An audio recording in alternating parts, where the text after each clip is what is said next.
Man, welcome to episode 172. We're going over the prelims of UFC Fight Night, Taira Perez, and there is nowhere I would rather be spending my 30th birthday than with you beautiful people. I'm stoked to be doing this episode, man. Not the best card that's ever been talked about on this particular podcast, but You don't say. we don't miss even on birthdays.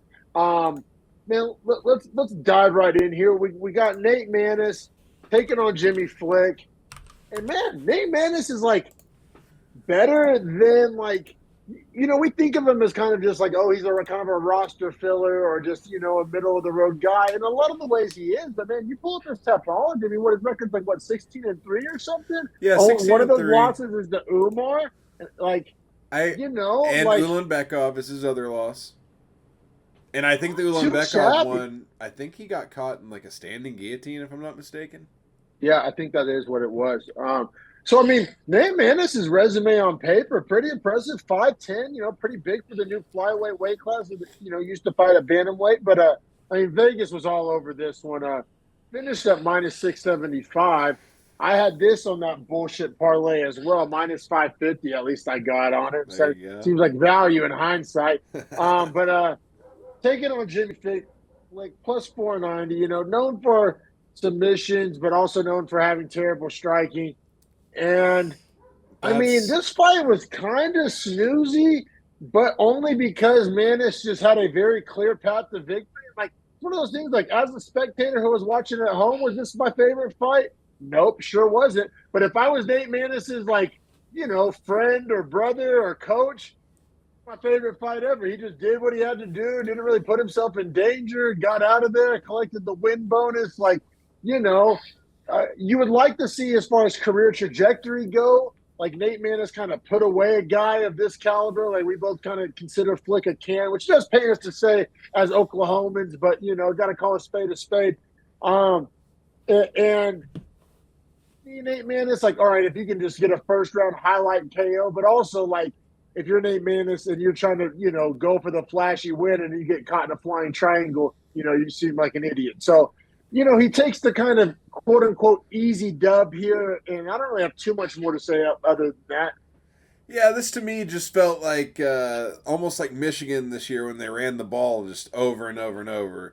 And it just took like the easy dub. It was like, we're not going to be flashy. We're not going to do stuff we don't need to do. Just going to defend takedowns and outstrike this guy that has no hands. The 3 yards in a cloud of dust football. So 3 yards in a cloud of dust. Beautiful. Yeah, it was a jab. It was some takedown defense. Nate Maness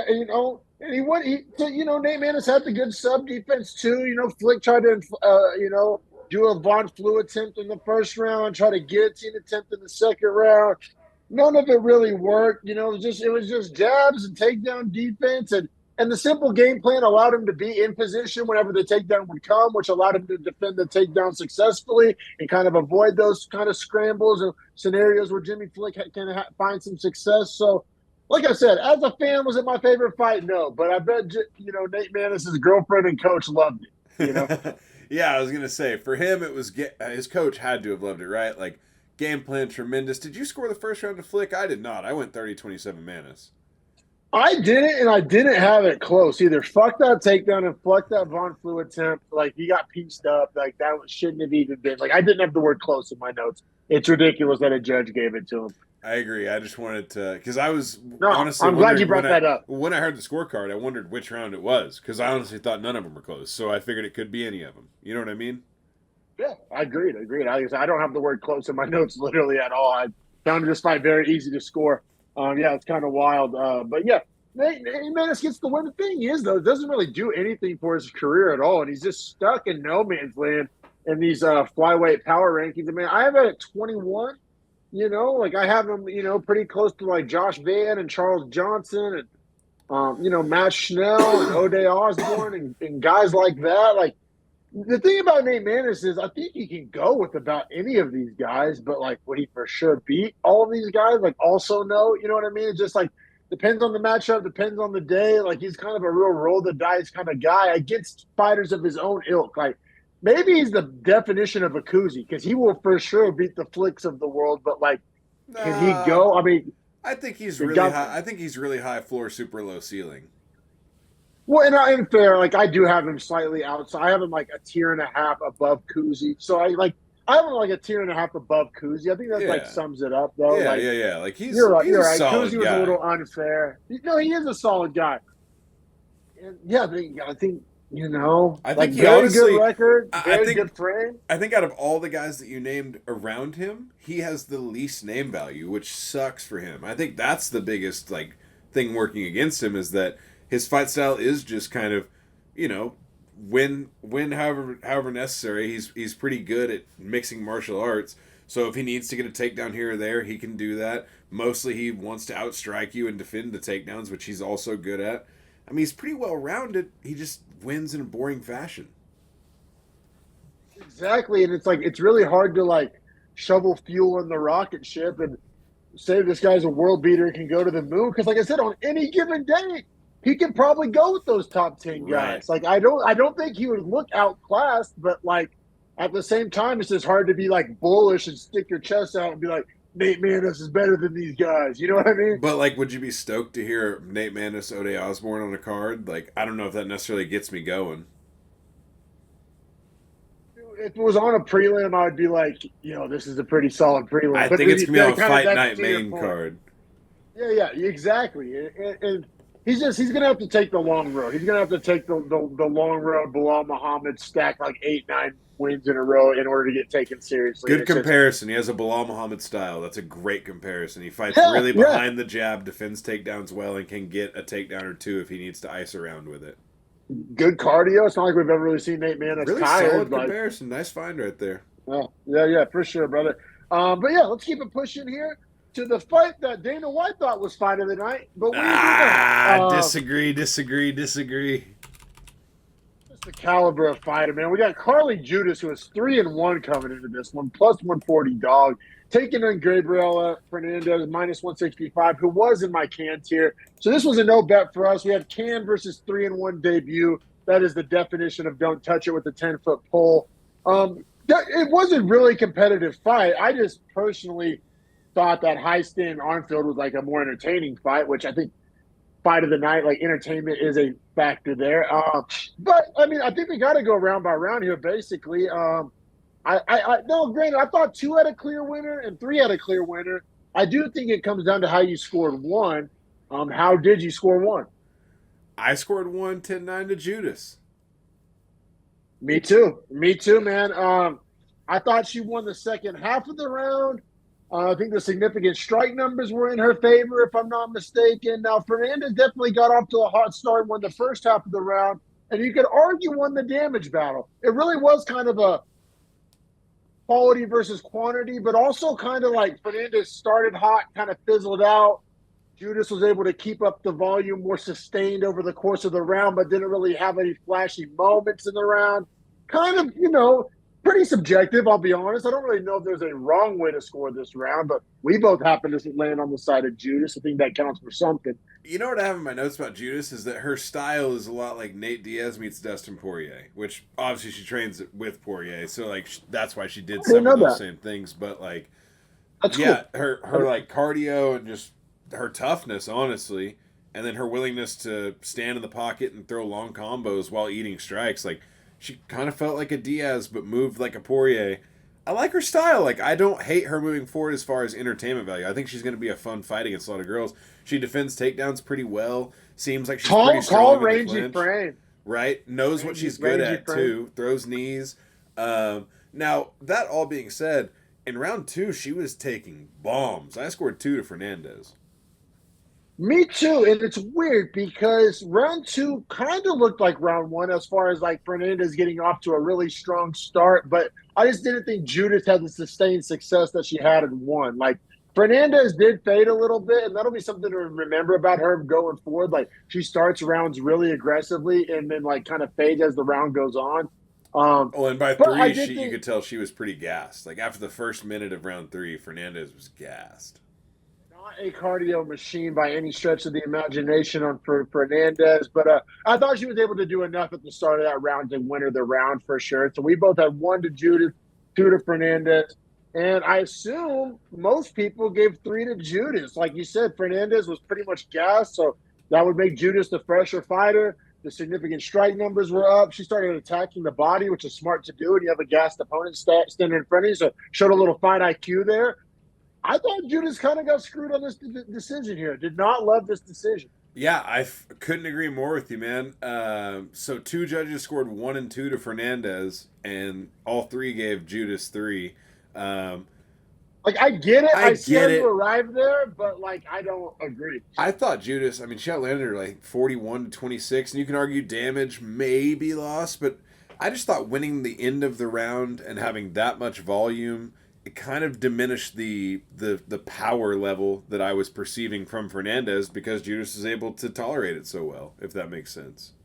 Agreed, because, like, what's power worth? You know, if it's not knocking you down, it's not cutting you, it's not wasn't like wobbling her. Yeah. So, like, yeah, they were louder and maybe looked a little cooler on my TV, but, like, they weren't really impacting the fight all that much, right? Like, I mean, couldn't agree more. So I feel a little bad for Judice, especially with that weird record she has. So, like, there's a big difference between being 4-1 and being 3-2. Like, you know what I mean? Like, just perception wise, like in my power rankings, you're right. Like, my eye test told me, like, oh, I don't hate this Judice girl. Then what do you want me to do with the 3-2 record, though? You know what I mean? Like, what do you do? It's almost like a Timmy Kwamba situation where it's like, oh, this eye test isn't horrible, but like in Kwamba's case, he's 0-2 in the UFC against not the highest level competition. What do you want me to do with that? Like, Carli Judice kind of didn't hate the eye test. You had a lot of nice things to say about her, and I don't disagree with them, but it's like 3-2 professional record, man. Like, I just don't know how excited I'm supposed to get here. Yeah, no, not Fernandez, I already had her in my cans here, and she gets gifted a robbery decision. So it's like stays in can for that. Stays in cans here, yeah. Stays in can for that. And then somehow Dana watched this and was like, "Oh fuck yeah, my favorite fight of the night." I don't get that at all. Armfield. I wonder if that was got screwed. I wonder if that was throwing a bone to Judice, just because like there's no other way he can get her. Like maybe he thought like you deserve your win. Like here's fight of the night. Yeah, maybe if that's the reasoning, I like it more. But just objectively picking the most entertaining fight on this card was not that one. You know what I would like more than that? I would like Armfield and Highstand to get the $50,000 each, and Judice to get a Dana Duffel, and Fernandez to get nothing. That's what really should have happened. Yeah, I'm on board with that assessment, brother. Man, next fight is oh god, the sour, the warhead of the evening. Yeah, bro, sour grapes, bro, purple warhead. Man, Jeka Seragih, we laid the -360 on a few different parlays. We thought Westin Wilson was an auto fade, and in a lot of ways still is, if I'm being honest. Plus 280 by they all said and done. 35 years old, still on the prelims, still fighting cans. It's a can. I'm not budging off that. I'm salty. Yes, I am, but I also think that's true. I mean, so, like, Westin Wilson jumps Gilly, right? Jeka Seragih pops his head out, but then when he pops his head out, Westin Wilson was able to kind of transition to a triangle, which, like, is slick, don't get me wrong. But also, that doesn't work against high-level opponents. Jeka Seragih was not a high-level opponent.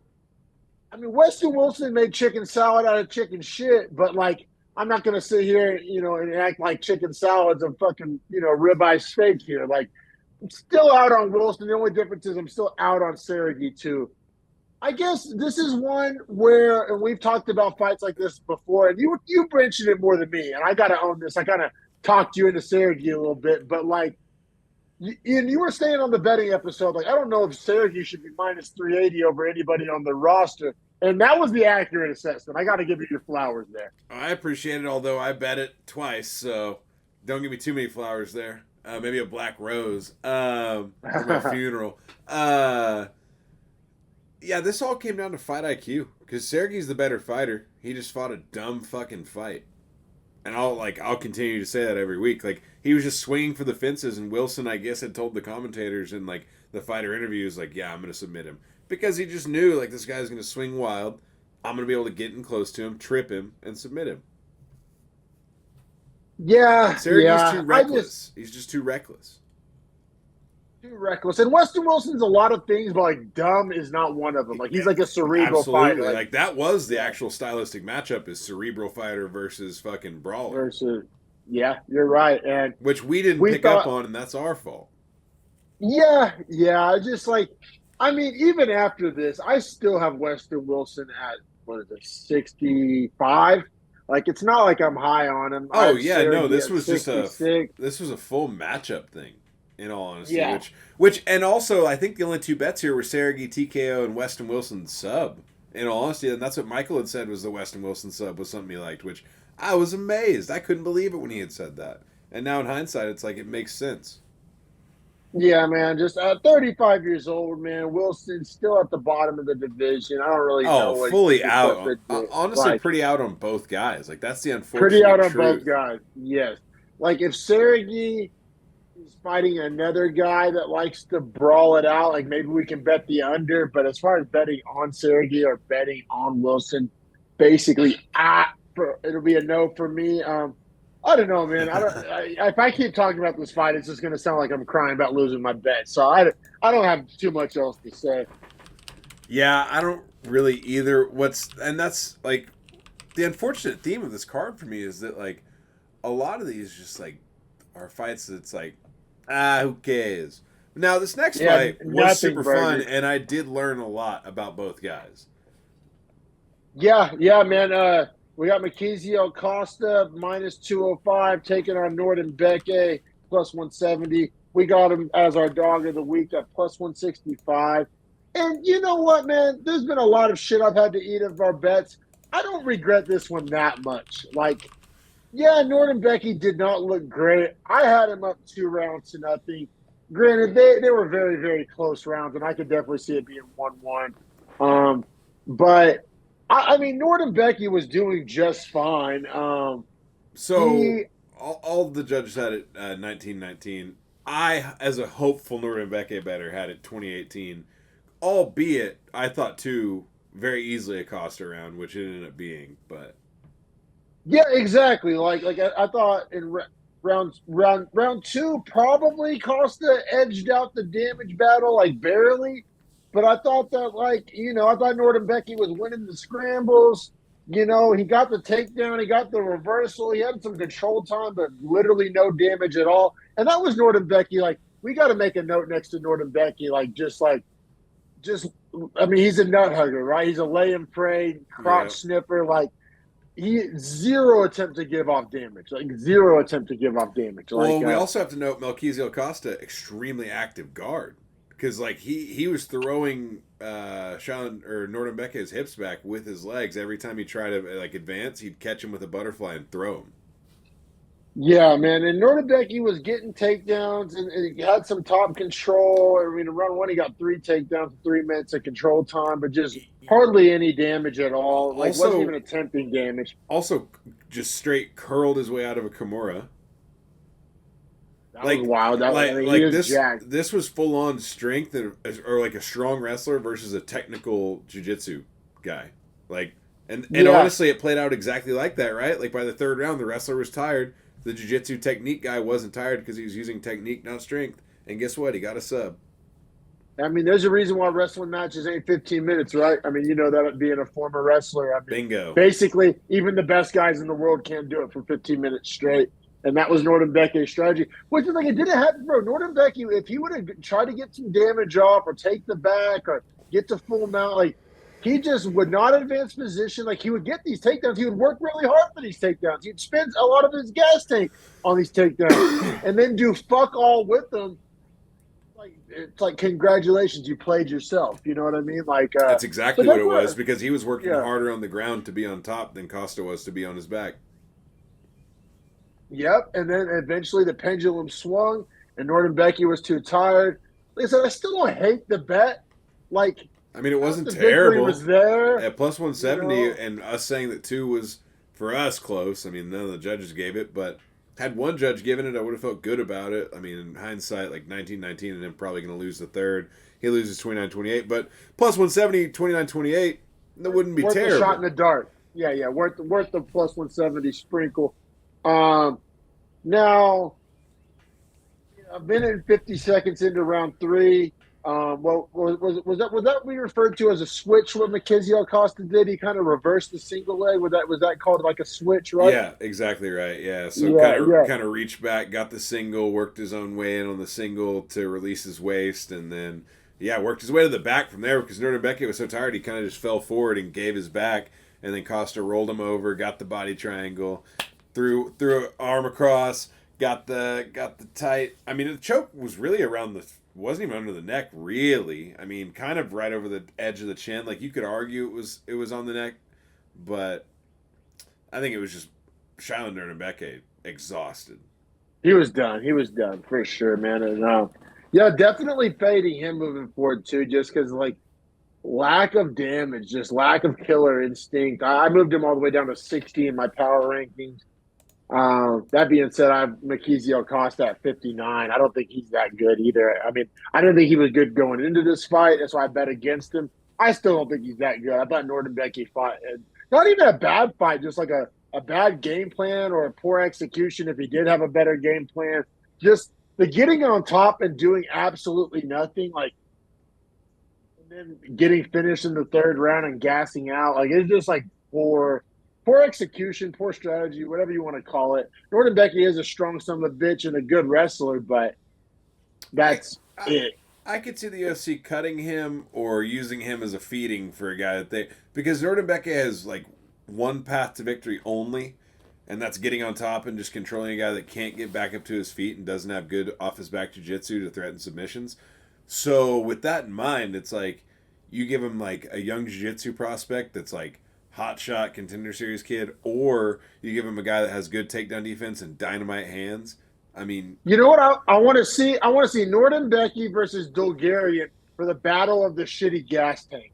See, like just make it a 10-minute fight, 2-round fight. Do it, Ultimate Fighter style. If we need a third round, we'll use it. But I guess that's a good way to get one of those guys out of town too.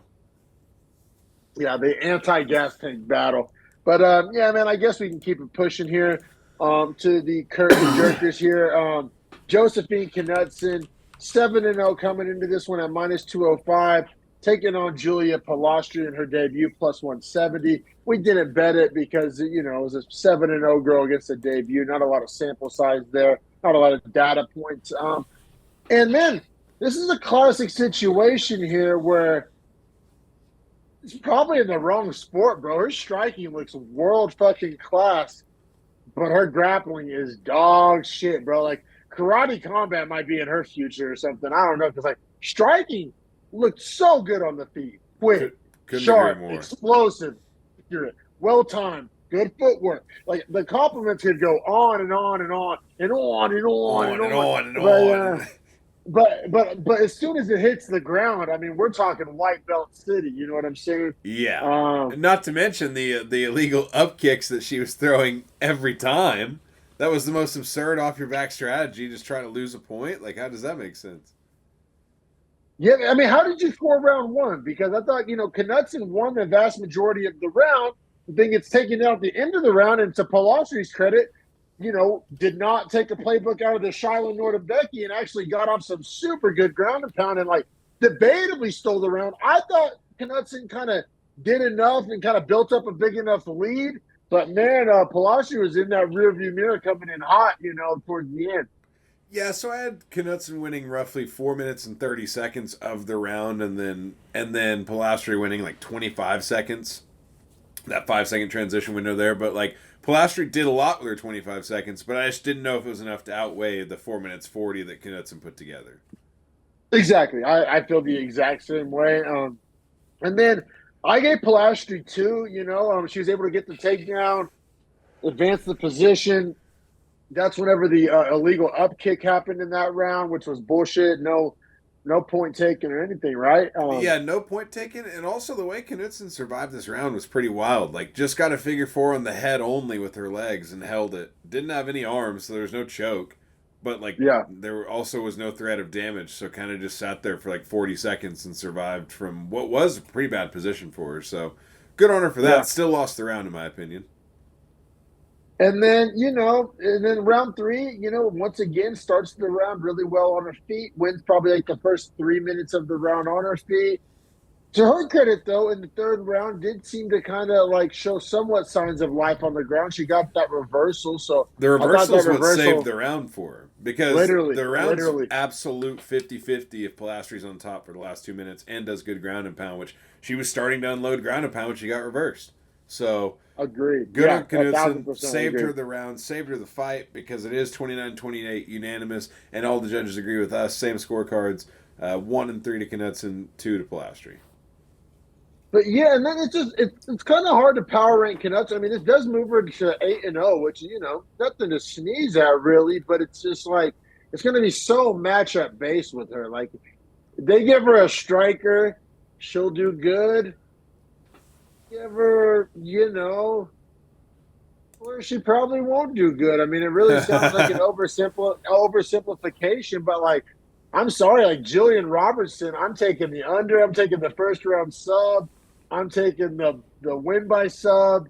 I'm taking the does not go the distance. Like, I just think that hole in her game is so big. It's like, I mean, but in women's strawweight, we've seen, not well-rounded fighters be able to have a pretty successful career. Shout out Mackenzie Dern, but it's almost like what Mackenzie Dern on the feet is Knutsson on the ground. You know what I mean? Agreed. And it's not like she has good. So, oh, but yeah, Poetan made it work. Yeah, but Poetan, can put you out. Knutsson is a decision merchant, so she hasn't shown that ability to put you out. And you know what And then else, man? also, Just to the Poetan point, that guy does not get enough credit for, like, if you look at, like, Drobelis to Spain or these other guys that we've seen recently that are these great kickboxers, apparently, that just have zero takedown defense and zero ground game whatsoever. Man, Cesar Almeida, that was the other guy I was thinking of. Thank you. Respect to Poetan because, like, he's at least able to defend the takedowns, and against Jan, he was able to get back up once. Poetan and Izzy, man, it's crazy. Like, Izzy, like, showed the game plan on how to It's he just he essentially created the path for his own successor. right, You yeah, know, just anti wrestling, just showing how to yeah. anti wrestle and strike. And shout out to Glover, man. I think Glover as a coach, like I think if Exactly, Poetan maybe was very at a different underrated. gym, like if Poetan was just at some random MMA gym and he wasn't working with Glover, he probably looks a lot like Cesar Almeida, right? Like I couldn't agree more with you, man. Danbury, Connecticut, and Glover play a huge role in Poetan being so good. A huge role. I mean, honestly, it's understated. yeah, just to kind of put a bow on this, man. Yeah, I mean, I've Knutsson at 30, which I only have 52 in the strawweight division. Like, so she's not even in the top half. I just even like I have her 2 spots behind Meatball Molly. Like, at least Molly has shown that she improved that grappling some. You know what I mean? Like she's able to go on the ground. Like, I imagine Meatball Molly, if it's like a gi jiu-jitsu match, Meatball Molly probably wrecks Knutsson. You know what I mean? And I don't consider Meatball a strong grappler. Well, what if they fought each other in MMA, though? You know, Knutsson would have some advantages on the feet because Meatball's so short, but I think Meatball's, definitely 1,000% proven to be more well-rounded, Do you think Meatball would go for the takedown and be smart and ground and pound? She fucking better. She fucking better. But then at the same time, it's like, I do think that there's a lot of girls in this division she could beat, man. I think that she could, like a Sam Hughes, a Bruna Brazil, a Dudakova. I think Dudakova's the fight to make because both of those girls are undefeated, but both of those girls don't look like shovel coal hype train. Like, we got one here. You know what I mean? I think Dudakova and Knutsson would be pretty sick. They're both 8-0. I think they're both, primarily strikers, if I'm remembering correctly about Dudakova. Because to me, those aren't the good kind of undefeated records, like 7-0, 6-0, 8-0. Like, that just means that you need experience and you haven't really been in a hard fight. It's not like we talked about Almabayev. He's 20-2. Like, I'll take 20-2 over 8-0 any day. Like, he's battle tested. You know I what I mean? agree. I couldn't agree more. It's like even Nuerdanbieke's record of 39-12. Like, I put respect on the 39 wins. I don't care who they're over. It's 39 different guys. Like, people aren't just going to lay down 39 different times for you. Yeah, exactly. Which is another reason why we bet him. And goddamn it, but Bad but yeah, shot out there. But like, yeah, to your but point, yeah, the Dudikova fight Knutsson would be and awesome. I love that fight. And yeah, both those girls, like you said, we need to build their hype train, but also gives them more time to continue to train and get better, and specifically for the winner to continue to train and get better, whilst also getting a win to stay in the UFC. Because both of them have really great striking skill sets. If they could just develop the anti wrestling, both those girls could be a lot of fun in the weight class.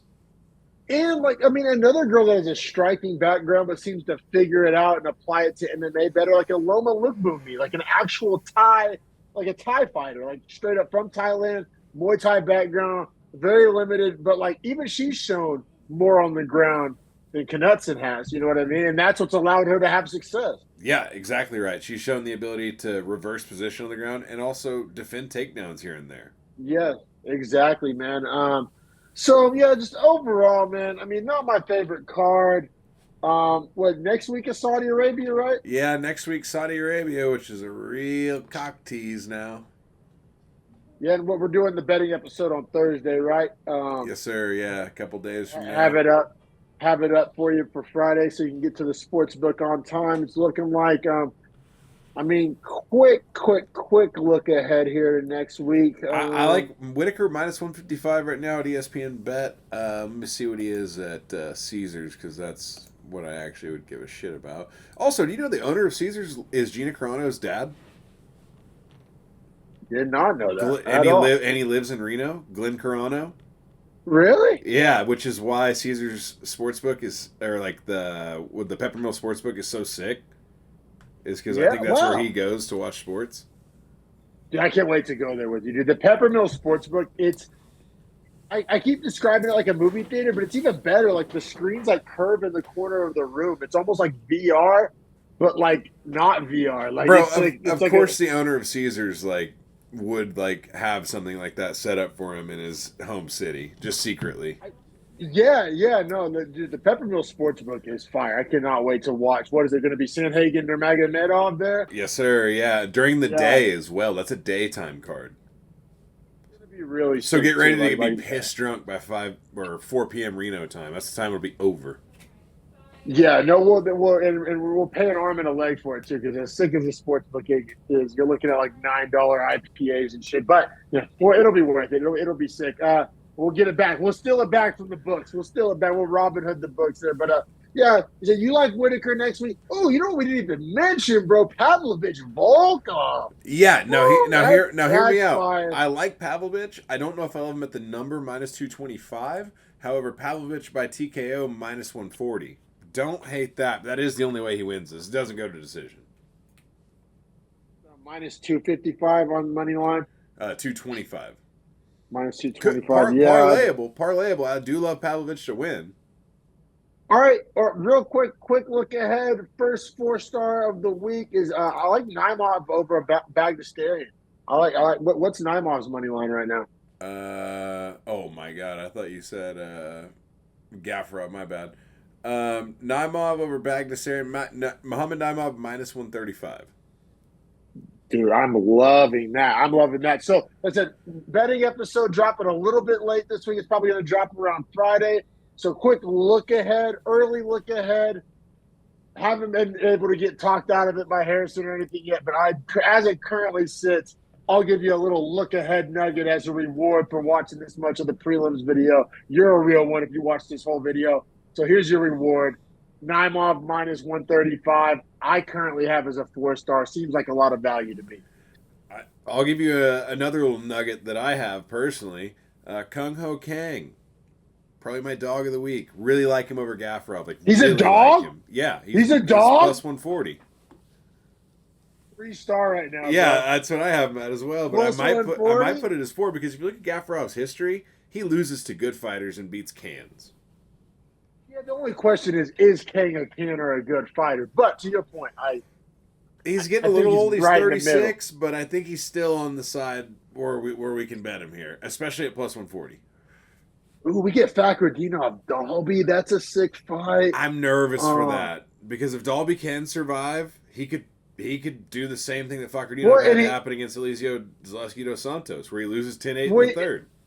And you know why they made that fight? Dude, Dalby's the hype train murderer. Ask Bonfim. Dude, Dalby's the where hype trains go to die. Yeah, I couldn't want to stay away from that more. Also, we have Shara Bullet against Joelton Luderbach, who...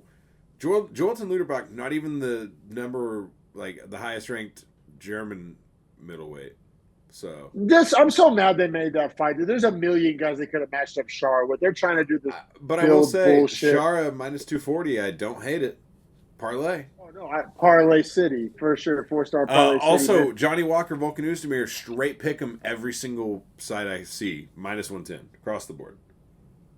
Oh, see, man, here's why I'm a little bummed out about that. I thought I was going to be spicy with my Oezdemir take.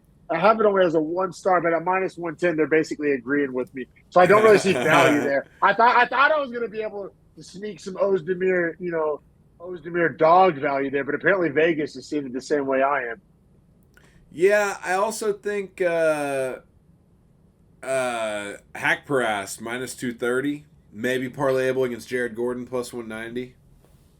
I strongly disagree. I have a Gordon as a 1-star, so basically a no bet. You know what I actually love there is probably the over, if I'm being completely honest. Like, I like those guys to just kind of just snooze me along for 15.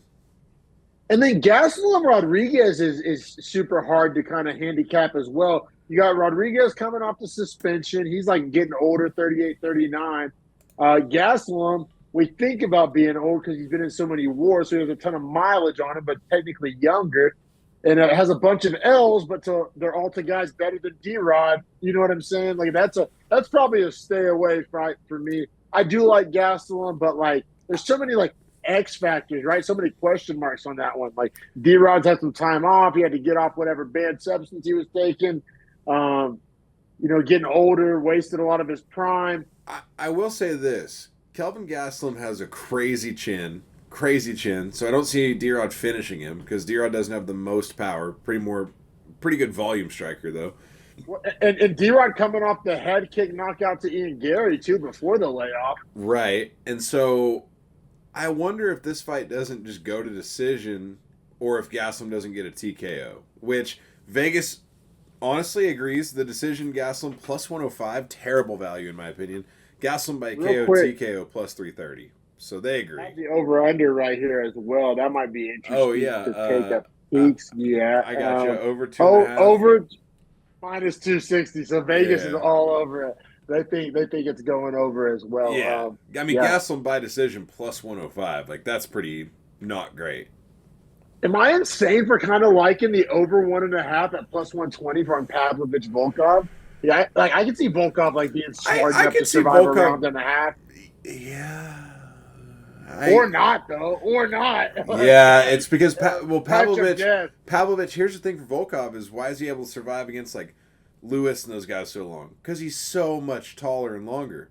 He's not longer than Pavlovich. Pavlovich actually a longer wingspan and reach. So that is interesting. I could see Volkov getting really good. Sparked. You know what? Fine, I fuck Taira Perez because if next week's card getting that for free is pretty fucking sweet. Like that's it's getting pay-per-view-esque. Like what's the difference between this and a McGregor pay-per-view, right? And you may say Captain Obvious, Conor McGregor, but if you just like objectively look at it, like if you became an MMA fan 2 weeks ago, what the fuck do you care about Conor McGregor for? Like next week's card for free is basically, you know what I mean? Like there's just as much on the line next week as there would have been on McGregor Chandler. Ooh, Muhammad Naval -120 might be my lock of the week. Now that I'm just putting together the storyline of like where they're fighting, how much they want to build him. Naimov's the good Tajik guy. Remember Gaffarov? Yes, we were looking on Gaffarov's the terrible. Together. Naimov's good. Yeah, Naimov's the good one. Agreed. Yeah. So yeah, love that. We'll get to it in the betting breakdown. I think we're actually gonna have a pretty sick parlay this next week. But yeah, man, go enjoy your birthday and some birthday dinner and some drinks. Dude, brother, about to go turn it up. But like and subscribe. So we'll have that betting video for you Friday, so you can make it to the book on time. And yeah, man, thanks for checking this one out. And yeah, Subscribe to our channel and check us out on social media at Beefy Boys Breakdown on IG, Beefy Breakdown on X, and we even have a Facebook page for the Boomers. So check us out. Appreciate you. Have a good week, everybody.